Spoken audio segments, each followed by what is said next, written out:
नमस्कार मित्रों, भटनेर आईएएस की यूट्यूब क्लासेस में आप सभी का हार्दिक स्वागत है।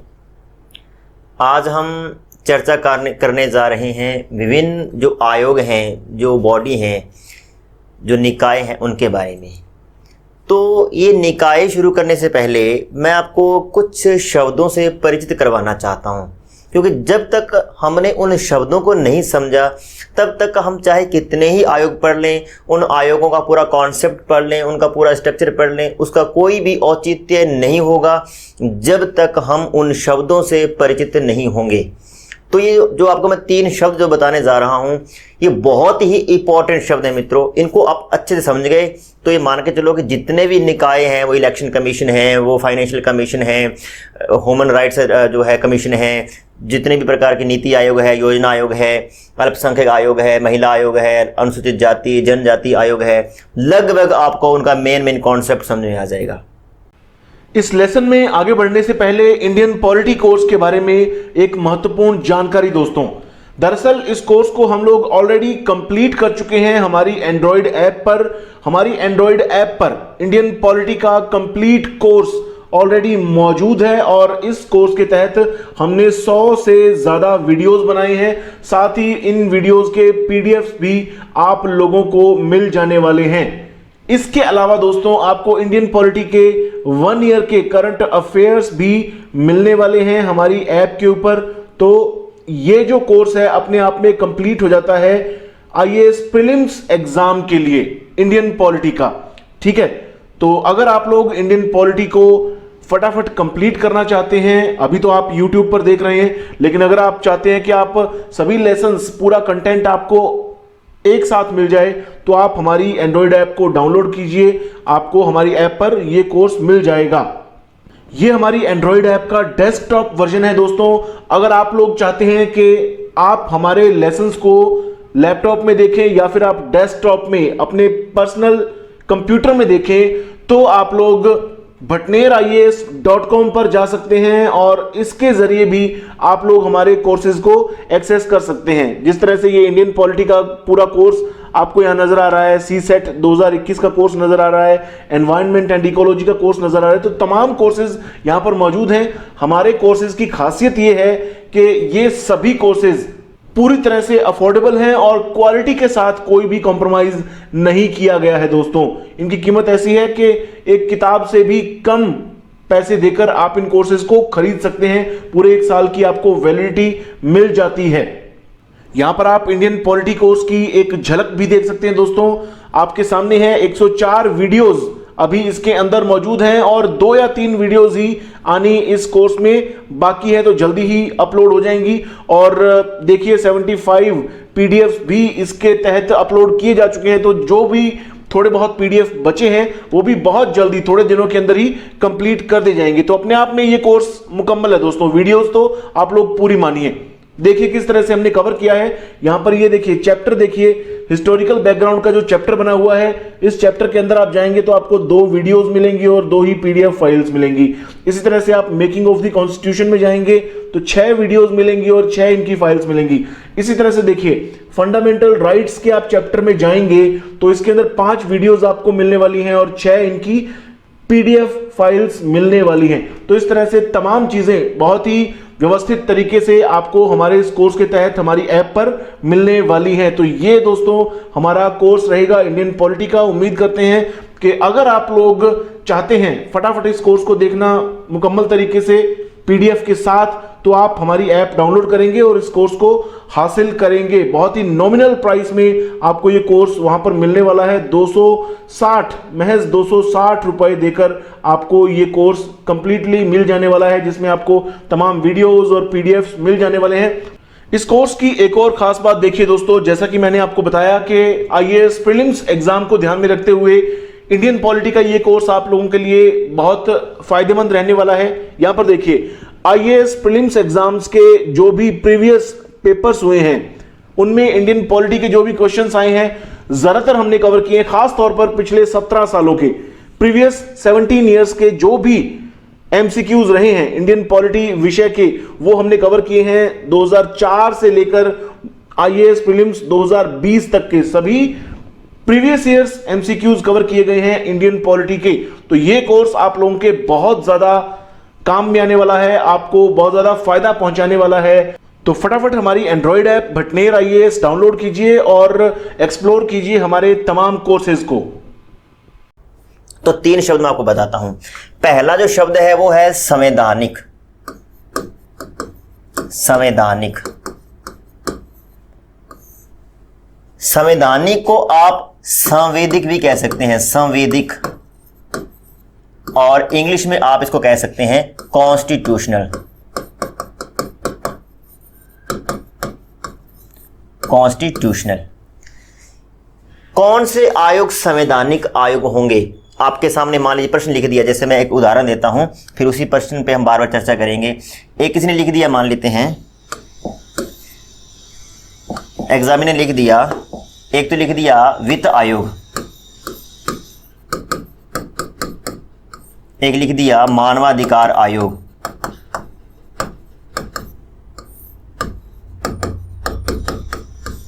एक लिख दिया योजना आयोग, और एक लिख दिया, जैसे मैंने लोकपाल लिख देते हैं, लोकपाल। अब आपसे प्रश्न पूछ सकता है कि निम्न में से कौन सा आयोग संवैधानिक आयोग है, निम्न में से कौन सा आयोग गैर संवैधानिक है यानी कि नॉन कॉन्स्टिट्यूशनल है, निम्न में से कौन सा आयोग वैधानिक आयोग है यानी कि स्टेट्यूटरी आयोग है। तो हमें पहले पता कैसे चलेगा कि ये कॉन्स्टिट्यूशनल है, ये नॉन कॉन्स्टिट्यूशनल है, या फिर क्या है? तो सबसे पहले हम पढ़ने जा रहे हैं संवैधानिक। संवैधानिक का अर्थ है कि ऐसा कोई आयोग जिसका उल्लेख संविधान में है, किसी न किसी अनुच्छेद में, किसी भाग में, अनुसूची में उसका उल्लेख है, तो वो कॉन्स्टिट्यूशनल बॉडी होगी।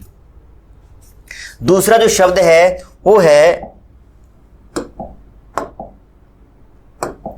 वैधानिक। पहला तो संवैधानिक हो गया, दूसरा है वैधानिक।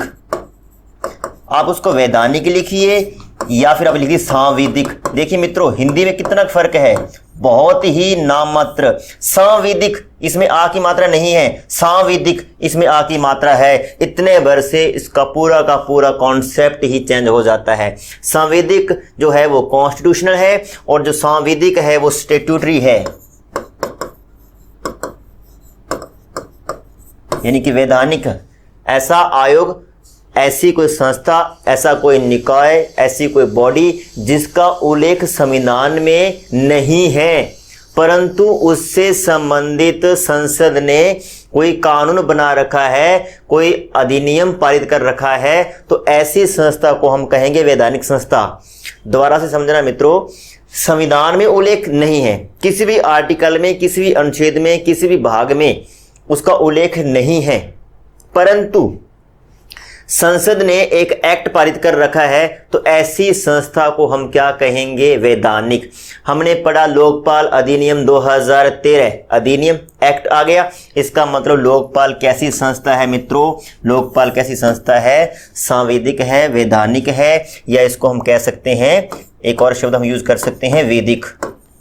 वैदिक। हमने सीबीसी पढ़ा, सीबीसी एक्ट 2003, तो सीबीसी कैसी संस्था है? वैधानिक संस्था है।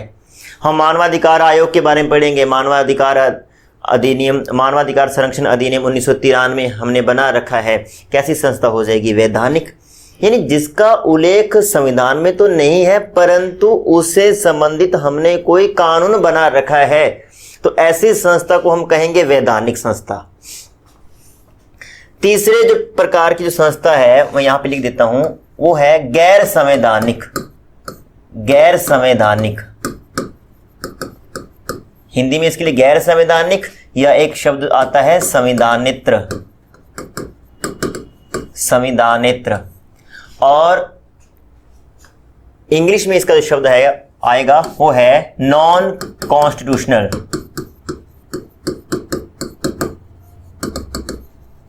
नॉन कॉन्स्टिट्यूशनल, अनकॉन्स्टिट्यूशनल नहीं होगा, ये नॉन कॉन्स्टिट्यूशनल, यानी न तो इसका संविधान में कोई उल्लेख है, न इससे संबंधित कोई कानून बनाया है, और न ही ये संविधान का उल्लंघन करती है। मान लेते हैं हमने कोई ऐसी संस्था बना ली जो संविधान का ही उल्लंघन करती है, तो वो हो जाएगी अनकॉन्स्टिट्यूशनल। लेकिन ये न तो संविधान का उल्लंघन करती है, न इसका संविधान में उल्लेख है, न हमने इससे संबंधित कोई कानून बनाया है, सिर्फ और सिर्फ कार्यपालिका के आदेश या मंत्रिमंडल के परामर्श से हमने उस संस्था का निर्माण कर लिया है, तो उसे हम कहेंगे नॉन कॉन्स्टिट्यूशनल बॉडी। जैसे कि हमारा योजना आयोग है, जैसे कि हमारा नीति आयोग है, ये सारे के सारे जो आयोग हैं वो किस में आते हैं मित्रों? नॉन कॉन्स्टिट्यूशनल में। कल हम पढ़ रहे थे सीवीसी के बारे में, तो आपने देखा होगा कि जब सीवीसी का गठन 1964 में किया गया था, जो कि कार्यपालिका के आदेश से किया गया था, और 1998 में उसको जाकर राष्ट्रपति ने अध्यादेश जारी करके उसको वैधानिक संस्था बनाया। तो 1964 से लेकर 1998 तक वह जो सीवीसी संस्था थी वो किस रूप में काम कर रही थी मित्रों? गैर संवैधानिक, संविधानेतर या फिर नॉन कॉन्स्टिट्यूशनल बॉडी के रूप में काम कर रही थी। लेकिन जैसे ही 1998 में अध्यादेश जारी कर दिया गया, और मैंने आपको बता रखा है कि अध्यादेश उतना ही वैलिड होता है जितना संसद द्वारा बनाया गया कोई कानून, तो 1998 में जाकर जो सीवीसी है वो क्या बन जाती है?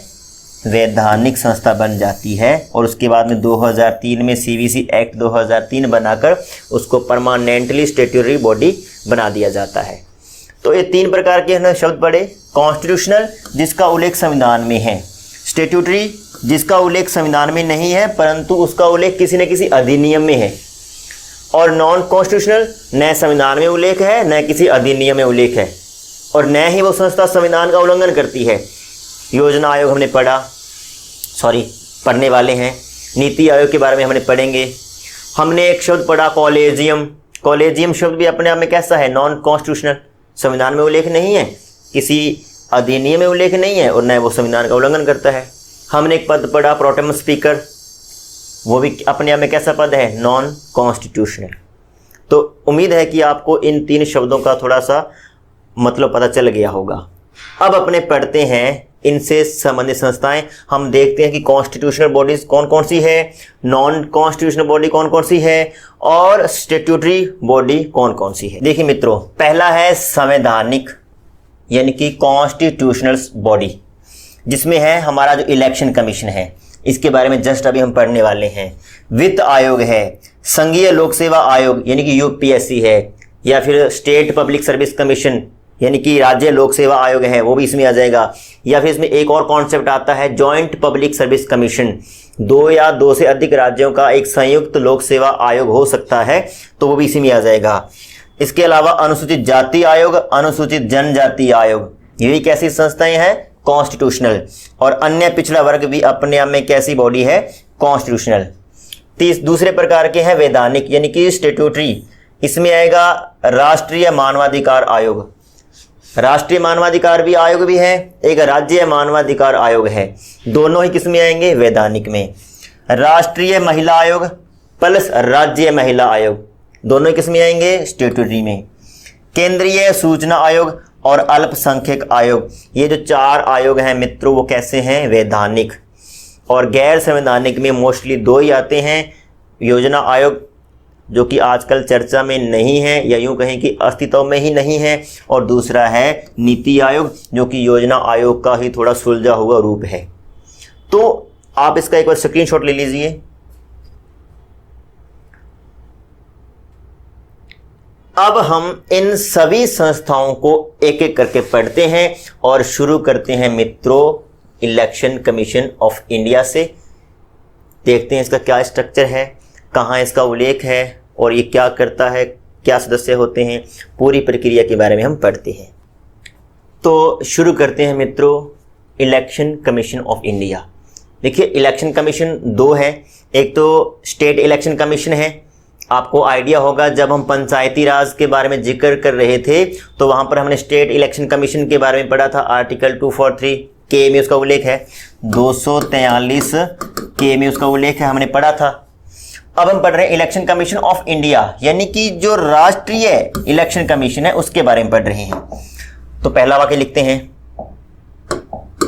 अनुच्छेद 324 में ये साफ साफ शब्दों में लिखा गया है कि president, vice president, Lok Sabha, Rajya Sabha, Vidhan Sabha और विधान परिषद का चुनाव करवाने के लिए एक इलेक्शन कमीशन होगा। का चुनाव करवाने के लिए एक इलेक्शन कमीशन होगा। और ये सेंटेंस हम हर जो पद है, जो संस्था है, पढ़ते होते हैं। पहला सेंटेंस हमारा यही होता है कि किसमें उसका उल्लेख है। तो यहाँ पे एक आर्टिकल है 324, और मैंने आपको बताया था कि जिस आर्टिकल के आगे लिखा होगा तो उसी आर्टिकल में उसका उल्लेख होगा। आर्टिकल 324 में इलेक्शन कमीशन का उल्लेख है और यह भी लिखा गया है कि राष्ट्रपति, उपराष्ट्रपति, लोकसभा, राज्यसभा, विधानसभा, विधान परिषद, ये 6 ऐसे पद हैं, संस्थाएं हैं जिनका चुनाव कौन करवाता है? केंद्रीय निर्वाचन आयोग या फिर संघीय निर्वाचन आयोग। अब इसके बाद बच गई पंचायती राज संस्थाएं प्लस नगर पालिकाएं, और इनका चुनाव कौन करवाता है? State election commission. State election commission उनके चुनाव करवाता है। और मित्रों, आपको मैंने पहले बता रखा है कि 8 ऐसे पद हैं, ऐसे संस्थाएं हैं जिनके चुनाव होते हैं। इसके अलावा किसी का भी चुनाव नहीं होता, चाहे CAG है, AG है, प्रधानमंत्री है, मंत्रिपरिषद है, महान्यायवादी है, महाधिवक्ता है, सुप्रीम कोर्ट के जज हैं, हाई कोर्ट के जज हैं, संसदीय सचिव है, सभी की नियुक्ति होती है। इलेक्शन किसी का भी नहीं होता। इन 6 ये और प्लस 2 ये, इन 8 संस्थाओं और 8 या पद के अलावा। क्योंकि ये प्रश्न भी पूछ लिया जाता है ना कि राज्य विधानसभा और विधान परिषद का चुनाव करवाने का अधिकार है संघीय निर्वाचन आयोग के पास, राज्य निर्वाचन आयोग के पास, A और B दोनों के पास। इसके अलावा इनका निर्वाचन नहीं होता। ऐसे करके मान लेते 4 ऑप्शन आ गए हैं, तो इसमें संघीय ही आएगा, इसमें राज्य निर्वाचन आयोग कभी भी नहीं आएगा, क्योंकि राज्य निर्वाचन आयोग केवल और केवल पंचायती राज और नगर पालिकाओं के चुनाव करवाता है।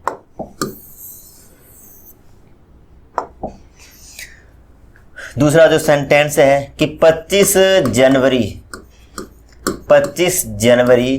1950 को जो हमारा वर्तमान इलेक्शन कमीशन है, इसका उद्घाटन हुआ था, ये अस्तित्व में आया था।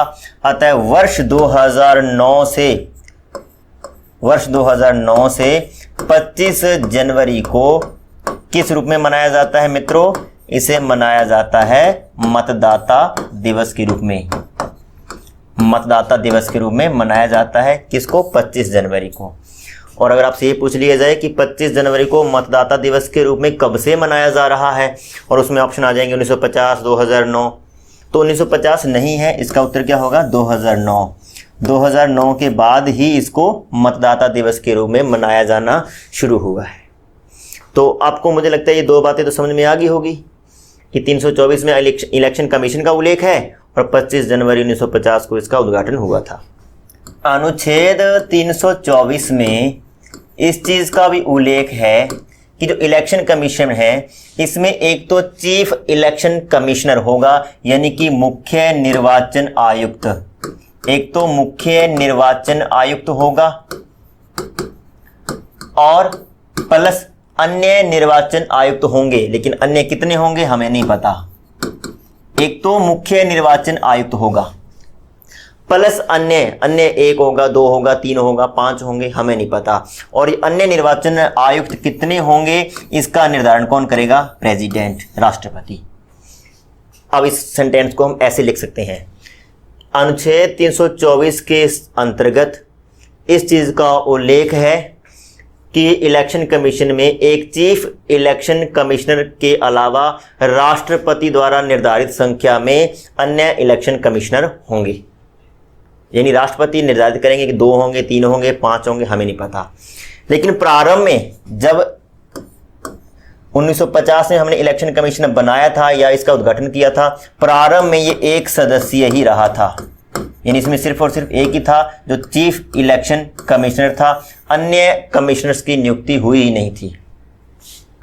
तो प्रारंभ में ये 1 सदस्यीय था।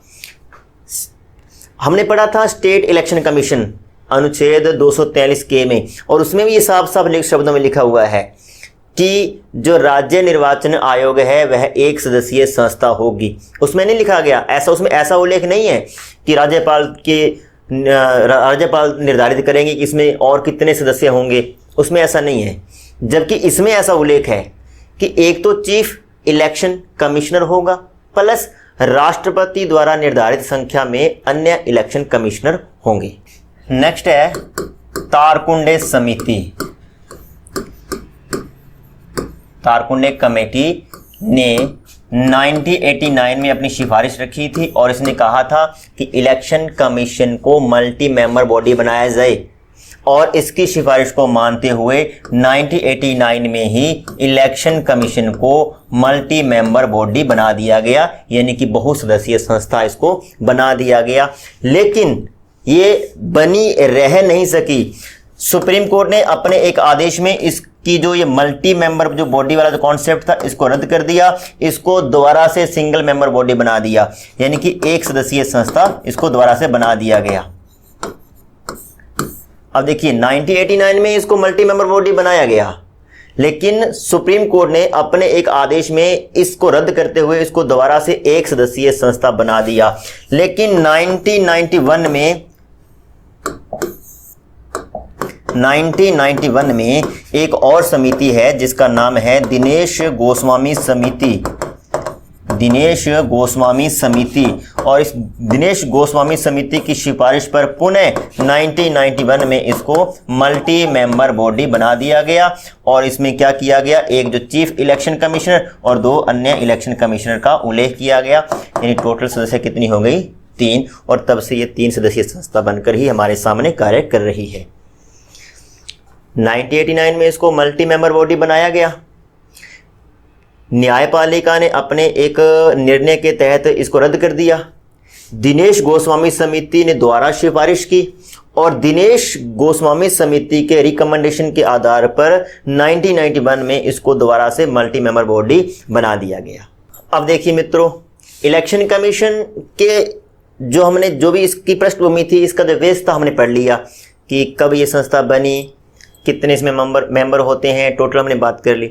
अब उसके बाद हम इसको पढ़ेंगे उसी क्रम में। पहले हम इलेक्शन कमिश्नर्स की जो क्वालिफिकेशंस है उसके बारे में बात करेंगे, फिर उनके टेन्योर की बात करेंगे, फिर उनके ओथ की बात करेंगे, फिर उनके जो है रिटायरमेंट की बात करेंगे, उनके टेन्योर की बात करेंगे, और उसके बाद में हम बात करेंगे इलेक्शन कमीशन के क्या क्या कार्य हैं, क्या क्या दायित्व हैं और क्या क्या शक्तियां हैं।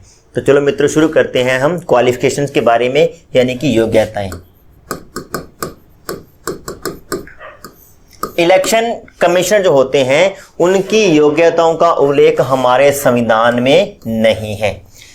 जब हम पढ़ रहे थे स्टेट इलेक्शन कमीशन, वहां पर भी हमने बात की थी कि उनकी क्वालिफिकेशंस का उल्लेख कॉन्स्टिट्यूशन में नहीं है। इनका भी जो इलेक्शन कमीशन है केंद्रीय, इनके जो सदस्य हैं, चाहे वो चीफ इलेक्शन कमिश्नर हो या फिर वो अन्य इलेक्शन कमिश्नर हैं, उनकी क्वालिफिकेशन का उल्लेख हमारे कॉन्स्टिट्यूशन में नहीं है। परंतु हमने एक परंपरा बना रखी है कि कोई भी व्यक्ति जिसको प्रशासनिक सेवा का अनुभव है, वो भी कम से कम 10 वर्ष है, तो ऐसे किसी व्यक्ति को हम इलेक्शन कमिश्नर्स के रूप में नियुक्त करेंगे। अगर आपसे ये प्रश्न पूछ लिया जाता है, मान लेते हैं प्रश्न आ गया कि निम्न में से इलेक्शन कमिश्नर की क्वालिफिकेशन के बारे में कौन सा कथन सत्य है, और उसमें पहला आ जाए कि 10 वर्षों का प्रशासनिक अनुभव रखने वाले व्यक्ति को नियुक्त किया जाएगा, दूसरा आ जाए मंत्रिपरिषद की सिफारिश पर राष्ट्रपति नियुक्ति करेंगे, तीसरा आ जाए कि इस संदर्भ में संविधान मौन है, तो उसका उत्तर यही होगा क्योंकि इस संदर्भ में संविधान मौन है, इसका उल्लेख संविधान में नहीं है। हमने परंपरा बना रखी है, अच्छी बात है, हमने परंपरा बना रखी है, अच्छी बात है। लेकिन अगर ये 2 ऑप्शन मान लेते हैं, ऐसे 2 ऑप्शन आते हैं, एक तो आता है कि इस संदर्भ में संविधान मौन है, और एक आ जाता है कि प्रशासनिक सेवा का 10 वर्षों का अनुभव रखने वाले व्यक्ति को इलेक्शन कमिश्नर्स के रूप में नियुक्त किया जाएगा, और दोनों में से एक चूज करना है, तो हमें यही चूज करना होगा कि इस संदर्भ में जो हमारा संविधान है वो मौन है, संविधान में इसका उल्लेख नहीं है। क्वालिफिकेशंस के बाद हम पढ़ते होते हैं अपॉइंटमेंट, यानी कि नियुक्ति कैसे होती है।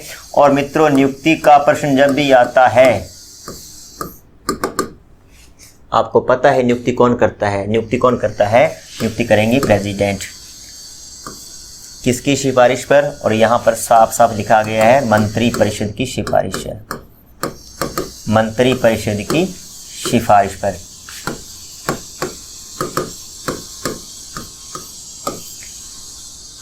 Recommendation of ministry, central ministries.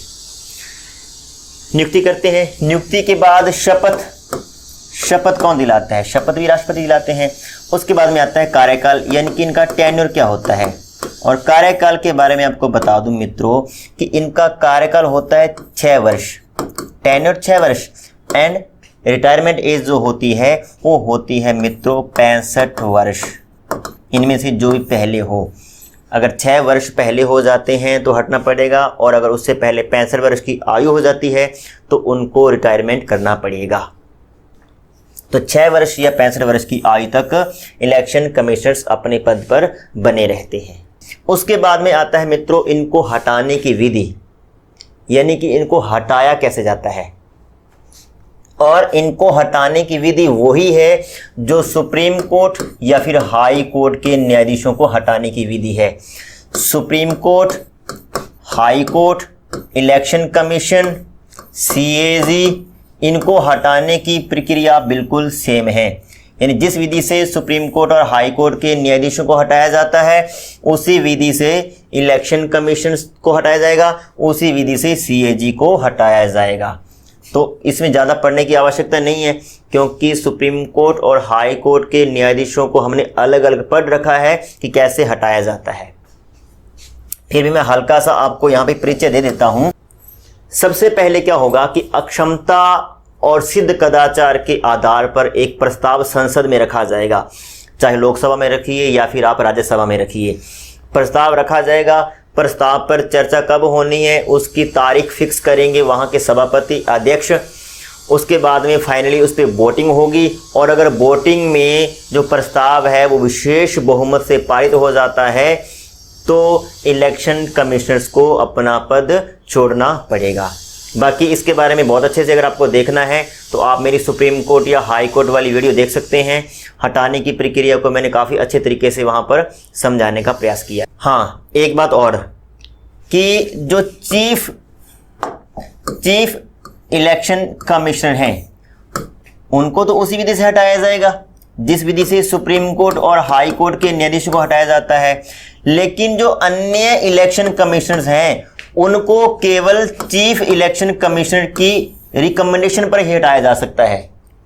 यानी कि जो एक तो मुख्य निर्वाचन आयुक्त है, इसके अलावा 2 अन्य निर्वाचन आयुक्त हैं, उनको सीधा भी हटाया जा सकता है। अगर मुख्य निर्वाचन आयोग राष्ट्रपति को ये सिफारिश कर दें कि इनको हटाना है तो उनको वैसे भी हटाया जाएगा, यानी उनके लिए कोई प्रस्ताव लाने की कोई आवश्यकता नहीं।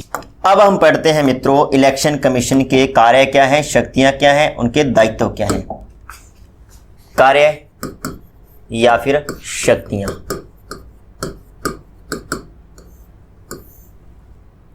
और इलेक्शन कमीशन के बारे में बात कर रहे हैं तो सबसे पहला कार्य क्या होगा मित्रों? इलेक्शन करवाना, यानी कि चुनाव करवाना।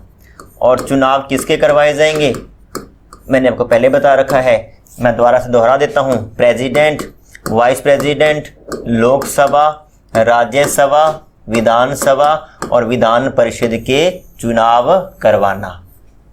ये सबसे इंपॉर्टेंट यही है। राष्ट्रपति, उपराष्ट्रपति, लोकसभा, राज्यसभा, राज्य विधानसभा और राज्य विधान परिषद के चुनाव कौन करवाता है? सेंट्रल इलेक्शन कमीशन या इलेक्शन कमीशन ऑफ इंडिया। पहला काम हो गया चुनाव करवाना। अब दूसरा काम फिर सुनिए। देखिए, अगर प्रेसिडेंट और वाइस प्रेसिडेंट के चुनावों से संबंधित कोई डिस्प्यूट हो गया है तो उसकी जो सुनवाई करने का अधिकार है वो केवल और केवल सुप्रीम कोर्ट के पास है। इसके अलावा बच गए लोकसभा, राज्यसभा, विधानसभा और विधान परिषद के चुनावों से संबंधित कोई कंट्रोवर्सी है, कोई डिस्प्यूट है, तो उसकी सुनवाई हमारा इलेक्शन कमीशन कर सकता है। शब्दों को समझना कि राष्ट्रपति और उपराष्ट्रपति के चुनावों से संबंधित कोई विवाद है तो उसकी सुनवाई तो सुप्रीम कोर्ट ही कर सकते हैं, ऐसा अनुच्छेद 71 में साफ साफ शब्दों में लिखा हुआ है। लेकिन लोकसभा, राज्यसभा, विधानसभा, विधान परिषद के चुनावों से संबंधित कोई विवाद है, कोई डिस्प्यूट है, कोई कंट्रोवर्सी है, तो उसकी सुनवाई हमारा इलेक्शन कमीशन कर सकता है या कर सकेगा। तीसरा जो कार्य है वो कार्य ये है कि इलेक्शन कमीशन है वो सरकार के साथ विचार विमर्श करके जो चुनाव करवाना है उसकी तारीख या उसका जो भी दिन होगा उसको तय करेगा। इलेक्शन कब करवाने हैं, कितने चरण में होंगे, पहला चरण कब से लेकर कब तक चलेगा, दूसरा चरण कब से कब तक चलेगा, कुल कितने चरण होंगे, अंतिम चरण की वोटिंग कब होगी, ये टोटल जो विचार विमर्श करके जो तय करता है वो हमारा इलेक्शन कमीशन ही करता है। चौथा जो इंपॉर्टेंट काम है वो है आदर्श आचार संहिता को लागू करना। आदर्श आचार संहिता, आदर्श आचार संहिता यानी कि कोड ऑफ कंडक्ट को लागू करवाना।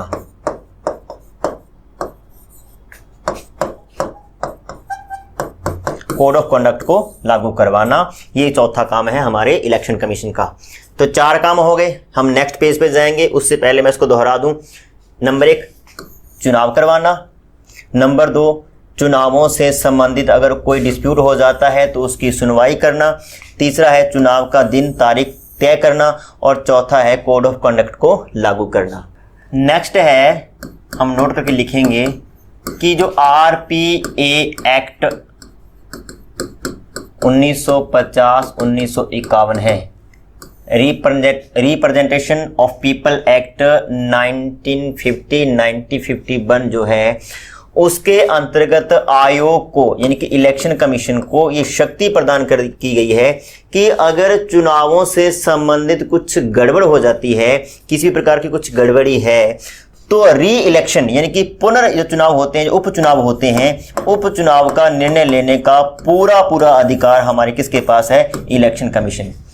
RPA एक्ट 1950 हमारे इलेक्शन कमीशन को ये शक्ति सौंपता है कि अगर चुनाव हो रहे हैं और उस समय कुछ गड़बड़ हो जाए, कई बार आपने देखा होगा कि जो पोल बूथ होते हैं उस पर कुछ लोग अपना कब्जा जमा लेते हैं, ऐसा कुछ भी अगर होता है तो री इलेक्शन कब होगा, कैसे होगा, उसका निर्णय लेने की पूर्ण जो शक्ति है वो हमारे इलेक्शन कमीशन के पास है।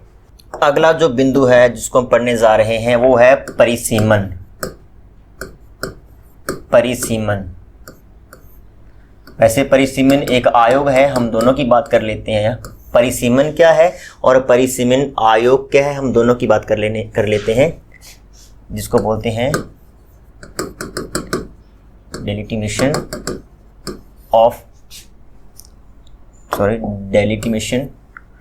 Commission of India.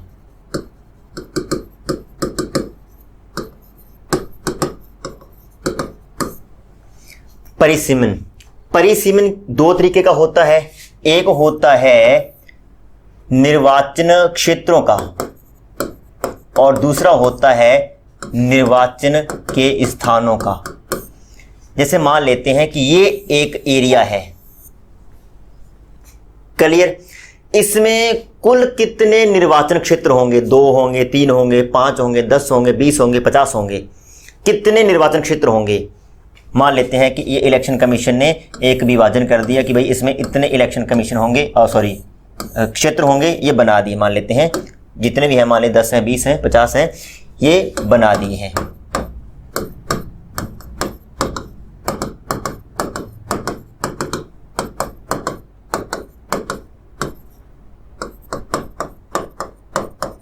ये 25 क्षेत्र बना दिए। ये 25 होंगे, 24 होंगे, 23 होंगे, कितना होगा, कितना एरिया में कितना बड़ा कोई निर्वाचन क्षेत्र होगा, ये तय करना किसका काम है, इलेक्शन कमीशन का। परिसीमन आयोग अपने आप में कोई स्वतंत्र निकाय नहीं है। परिसीमन आयोग इलेक्शन कमीशन के अंडर ही काम करने वाला एक आयोग है, या यूं कहें कि इलेक्शन कमीशन का ही एक अंग है परिसीमन कमीशन। तो परिसीमन होगा, क्षेत्रों का कि कितने क्षेत्र होंगे, फिर होगा कि सीटें कितनी होगी, इस निर्वाचन क्षेत्र में कितनी सीटें होगी, इस निर्वाचन क्षेत्र में कितनी सीटें होगी, कितने स्थान, यानी कि मान लेते हैं ये एक निर्वाचन क्षेत्र है तो इसमें 2, 3, 5, 7, 10 कितनी सीटें हो सकती है, ये तय करना किसका काम है, इलेक्शन कमीशन का। इसको बोलते हैं परिसीमन। परिसीमन 2 प्रकार का होता है, एक होता है क्षेत्रों का और एक होता है स्थानों का, यानी कि सीटों का।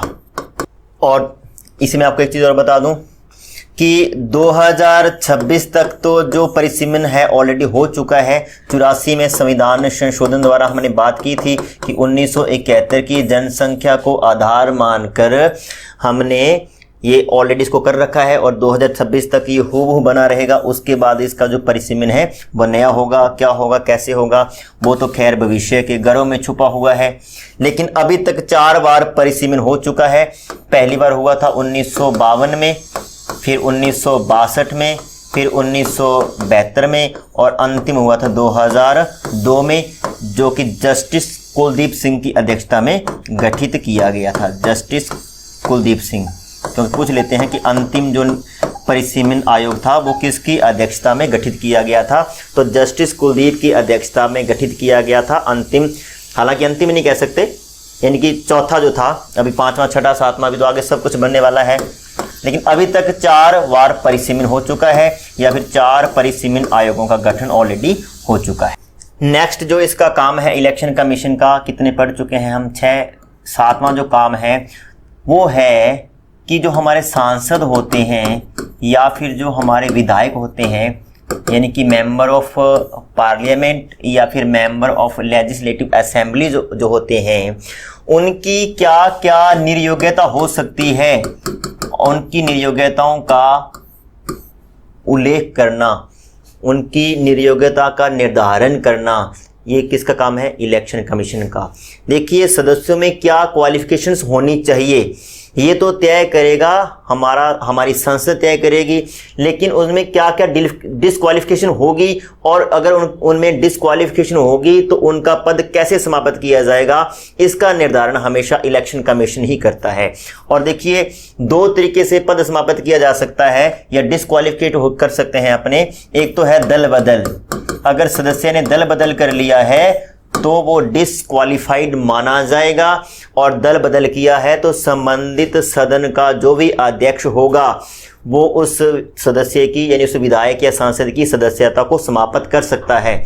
या फिर अगर मान लेते हैं उसने कोई लाभ का पद धारण कर लिया है, वो दिवालिया या पागल घोषित हो गया है, ऐसा कुछ है, तो इलेक्शन कमीशन की सिफारिश पर राष्ट्रपति उस व्यक्ति का, उस सांसद का पद समाप्त करेंगे।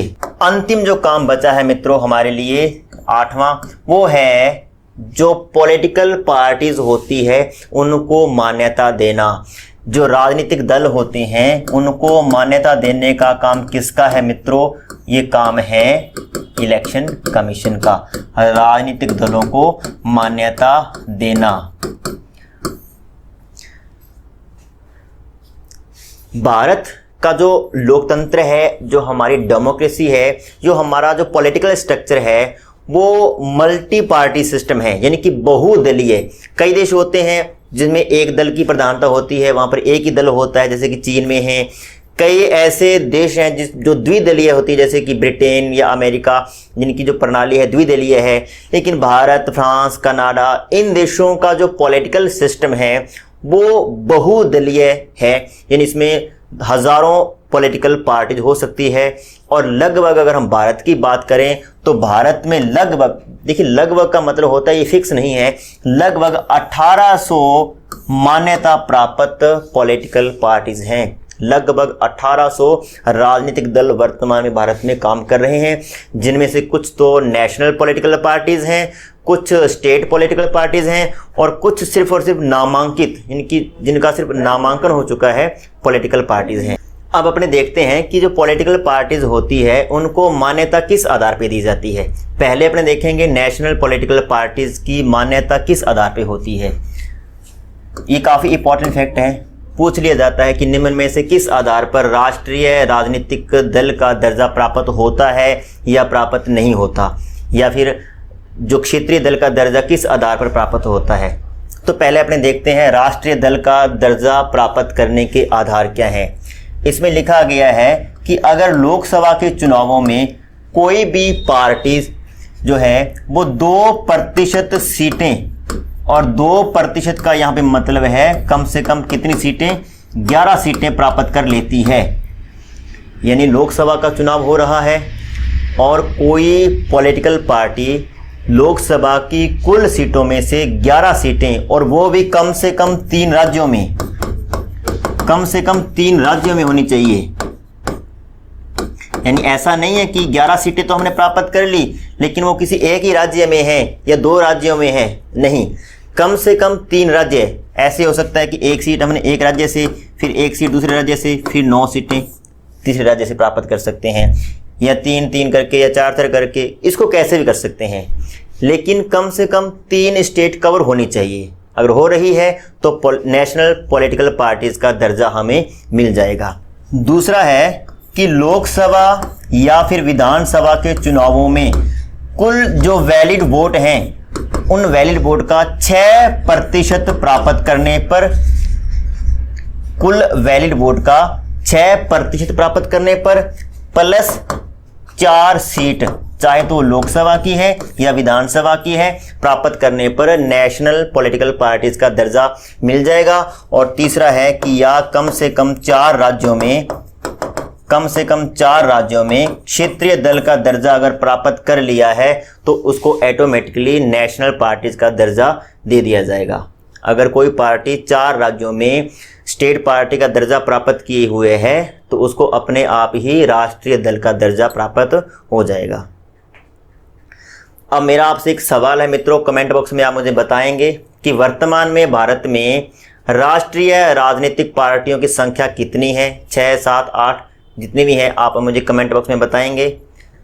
कल हम बात करेंगे वित्त आयोग के बारे में और उसके आगे जितने भी आयोगों का हमने जिक्र किया था डायग्राम में, उनके बारे में। धन्यवाद।